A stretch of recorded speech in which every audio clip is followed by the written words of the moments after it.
Welcome, gentle folks of the internet. This is Dr. Turnick here with my haul for June. As it stands now, it's a huge haul. I've been pretty lucky with the new job and I went a little crazy. I wouldn't say to expect this every month. But let's dive right into it. So, Magi Volume 4. As you've been following my hauls, I've been slowly collecting this series, no rush there. I think 18 just came out. And I got a few singles here. Started a pull list, unfortunately. I got suckered into it, as we all do. Judge Dredd, this is the current ongoing series. I think there's about 6 issues out now. They only had the Archie variant for the first issue, but it's not the worst thing. I'm really a big fan of the original covers, which I'll show you here. I got number 4. I mean, I have to track down 2 and 3 somehow. But whoever the cover artist is just phenomenal. This is some great artwork. Moving on, the only Marvel title I'm really interested in reading in, aside from The Vision, which is coming to an end, is Black Widow. So this is a great series. If you can pick this up, do so. Samney and Wade are phenomenal, as always. So issue number 2 and 3, as well as 4, which I think is the most current issue, which is actually really good. Tales from the Dark Side, Joe Hill, Gabriel Rodriguez. The dudes who brought us Lock and Key, which is just incredible. I gotta pick up those master editions for it. It's gonna be a 4-issue miniseries from IDW. I apologize, and yeah, look forward to that. Probably gonna wait for the whole thing before I start reading it. And of course, DC Universe Rebirth. Hoping they start pumping out some nice hardcovers for these, because the series have been exceptional so far up till this point, and it looks like there's going to be some great hardcover worthy runs in the future. And last but not least, Image Plus number 2. I'm loving this. I love what they're doing with it. They should keep doing it, and I look forward to buying it every month. But now the trades, the Amazon, and some really phenomenal deals for my local shop. Road to No Man's Land Volume 1. Have yet to read this. I only ever read No Man's Land and Cataclysm before, but I'm looking forward to the second volume, which I think drops fairly soon. Now this is probably one of my most exciting grabs. Sorry, just trying to focus, it's not really working. But yeah, Sandman Mystery Theater, written by Matt Wagner, Wagner, whatever you guys say, who has done stuff like Batman, Superman, Wonder Woman trilogy. He's done a bunch. He did Grendel, which is just insanely good. But I'm really excited for this. This is basically set in 1938 with Wesley Dodds Sandman. So let's see if we can focus in on what this collects here. No, you're not going to be kind to me, are you? Anyway, it collects issues 1 through 12. Let's give it one last chance here. Now the focus box is completely out of, I don't even know where it is. But yeah, it collects issues 1 through 12 in the nice newsprint paper. So it's a really thick trade for 12 issues because of the paper format. But yeah, now it's picking up faces all over the place. The artwork's incredible here, and I'm just really excited for this. I love everything that has to do with Sandman, even if it's Golden Age. I forget his name right now, but Sandy from the JSA, anybody, I love it. I'm huge fan of that stuff.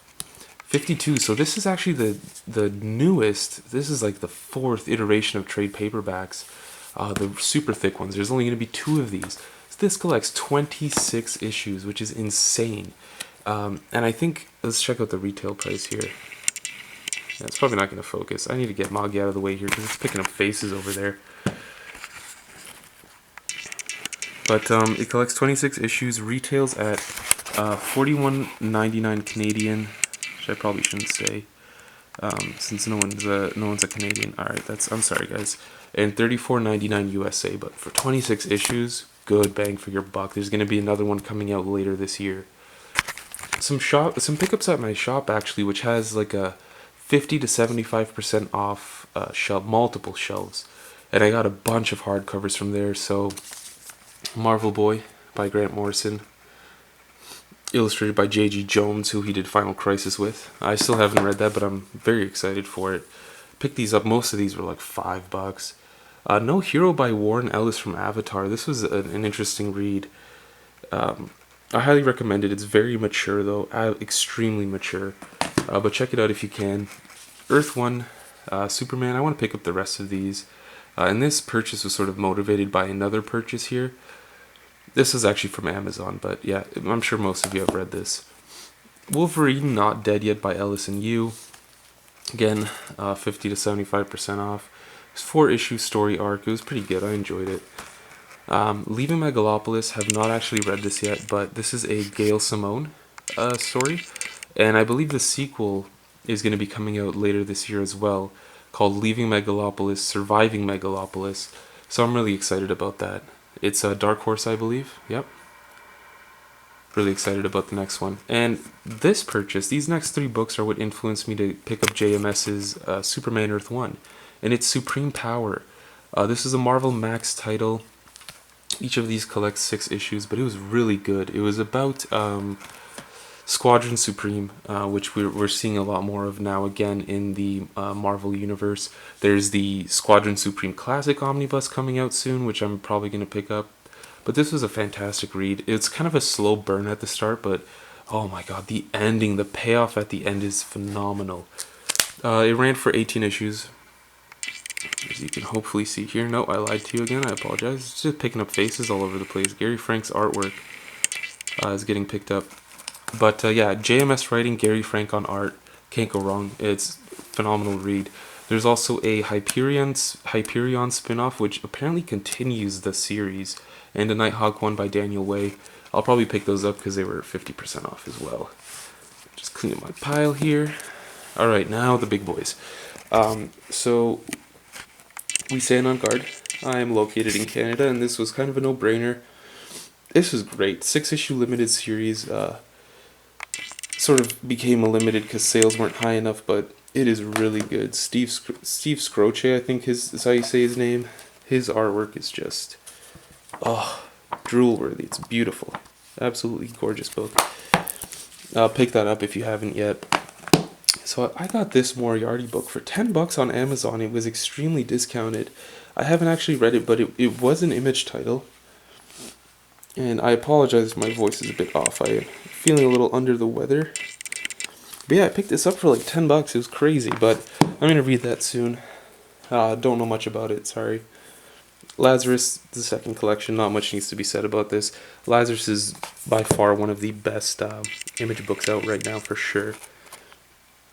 Supergirl, The Silver Age, I have an overview up that I just put up earlier. Check that out. Last Days of American Crime. So, after getting Black Science and seeing the format, I just had to pick this up. This was a 3-issue limited series. These are oversized issues too. Not like as in more pages. But yeah, Rick Remender, Greg Ticini, who he's doing Low with right now. If you don't like his art, you may not like this as much, but it does look a bit better. It's a bit. Oh, that's not appropriate for the YouTubes. But yeah, it's an interesting read. I haven't finished it yet. I'm about 2 issues in. The Massive did an overview for this. Go check that out. Fantastic read. I finished this. Oh, so good. I can't wait for the second one. A Goon Library Edition, Volume 3. I actually haven't taken this out of the shrink wrap yet. I may do an overview for this if anyone wants to see it. Maybe the first 2 as well. They just put them all 3 of them in there. There is going to be a 4th. I'm not sure if there's going to be a 5th. But yeah, each one collects about 2 volumes of the Goon. In oversized, of course, Dark Horse Library Edition size. One thing I've got to say, I've noticed with every copy of the Goon I've gotten Library Edition, the binding's, for some reason, really bad. Like, the pages are just straight up coming out of the book. So, be sure to double check that when you get yours in. I should do that soon. And now, these next 3 books. So, as we've all heard, Mike Mignola has officially stopped doing Hellboy. Which is going to be interesting. It'll be kind of, it's pretty sad to see him go and leave the legacy that he's created with this phenomenal character. So I just had to pick these up before they go out of print. I'd always seen on the YouTube videos people say how beautiful these are, and I'm going to do the same thing. They're beautiful, but you don't know how beautiful until you have this in the palm of your hand. Just touching, you could rub this thing all. These are they just feel phenomenal. The great thing about these library editions is they're slightly wider than, let's say, the Goon or any other library edition, and you get beautiful Mike Mignola artwork. So I can't wait to dive into these. I got volume 1 for now, volume 2 as well, and this material's it's got high friction factor, so, and volume 3. I've got to pick up the other 3, and hopefully they start putting out more, because I believe he's put out quite a bit more content since the 6th one came out. So hopefully they do that. Hopefully they start collecting all of his stuff in library editions, because even if he's just written it, he's just an amazing creator. And, I'm really glad that he gave us as much Hellboy as he did. But that's about it. Pretty big haul. If you guys have any questions about any of these things or want to see them more in depth, just let me know, and I'll do that for you. Oh, one thing. That's right. How could I forget? Dark Knight, a true Batman story. I was just reading this. That's why I almost forgot about it. But this is fantastic so far. It's gut wrenching. Makes you sad. It makes you smile. And it's a very serious story. It's based on Paul Dini's life, and an incident he had a few years ago. So I can't wait to finish reading this. Eduardo Riso just did a phenomenal job. I'll just do a really quick overview here for those of you that are curious. It's got basically the same. Yeah, it's got the same thing underneath. Basically, it's got the same cover art underneath. The binding's kind of tight, but it is a smaller book. But yeah, that's it. If you guys have any more questions, let me know. It's funny how I go from 2 neat piles to like everything all over the place. But yeah, any questions, let me know. I'll do my best to answer them. And until next time, you stay classy, Internet.